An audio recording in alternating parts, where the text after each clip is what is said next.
what I perceive to be my demands at this time in my life, in this season, is starting to feel like it is exceeding my ability level. I just want to be real. I talked to my new care provider and I was like, listen, this summer is beating the brakes off me. I'm not an anxious person naturally, but I am doing my evening teas. I'm doing my deep breathing.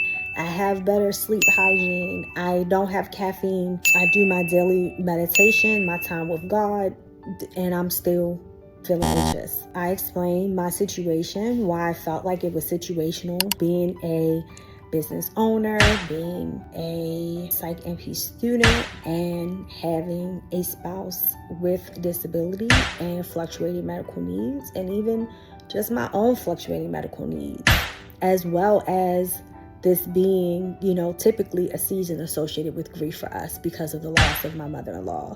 My anxiety level and what I perceive to be my demands at this time in my life, in this season, is starting to feel like it is exceeding my ability level. And the way that that's playing out in my body is tightness, is tension, is occasional shortness of breath, is intermittent nausea, is rapid heartbeat out of nowhere. I've felt like the tunnel vision happened to me. I felt all of those things in my body, which was very similar to what I felt after my dad had died, after he lost his battle with cancer. Yeah, this feels like anxiety, racing thoughts, just feeling like something bad is going to happen really for no reason, or feeling like something related to my actions is going to cause something bad to happen. And not just a regular bad thing, but like something abnormally catastrophic. Like I'm going to turn in one assignment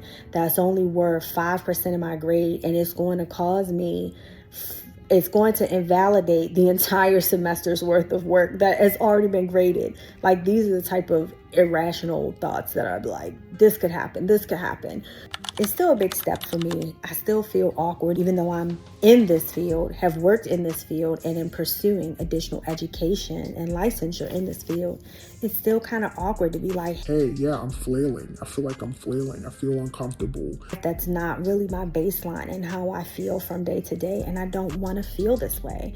And I've tried the conventional wisdom, and I've tried the natural way, and I've tried to research things that I can do that are not medicine, and it is helping somewhat, but not enough. I just wanted to share that experience and be completely transparent. You don't have to be a certain type of person to go through seasons where you need help, or to have brain chemistry that's different than other people's, or to just need additional support because the demands and stress of your life are higher for a season, because you're striving for something great, or because you're going through something horrible, like a loss, like grief, like getting fired from your job, like divorce. It's important to give yourself grace. So this is what my provider told me, though. This is the real tea. She said that sometimes with the older ladies, it's not abnormal for them to have heightened anxiety from the ages of 35 to 40 because of underlying hormonal changes. That's when you start getting some of the perimenopausal symptoms. Menopause is not like a light switch where it just happens and then you don't get your period anymore. It's a process, like any biological process. It's a slow process. It can be like a decade-long process of a slow ramping down. It can be more sudden in other women. This is not my area of expertise. I'm just sharing what other experts have educated me on. Back to the point, my provider was like, yeah, you start to see changes in the hormone affecting like the emotional reserves that women have during this 35 to 40, but also because this is when women are really putting the pedal to the metal as far as their careers. Typically, they are going back to graduate school at this time. They are, especially in our generation of millennials, having kids or having the last kid around this time from 35 to 40. So they're rounding off their families. They may have newborns. They are trying to get promotions at work. They are seeking career advancement. And some of them are wrapping up relationships. They're coming out of divorce by this age.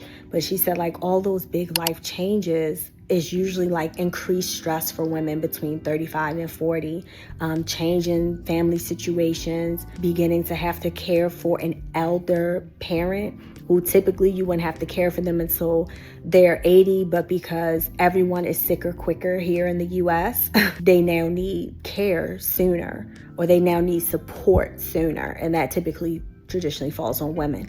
So all of those things, she said, kind of like changes a woman's emotional baseline. So you do see a lot of new anxiety diagnoses or anxiety that has previously been controlled.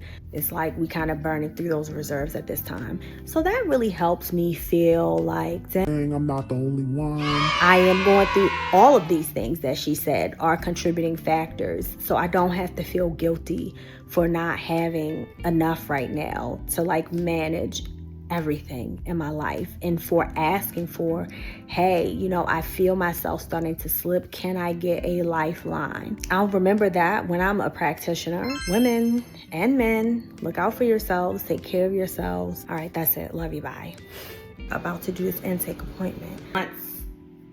This summer with classes and business and at least one doctor's or specialist appointment every week, but often two for him, is the first time I like had the panic attack symptoms again.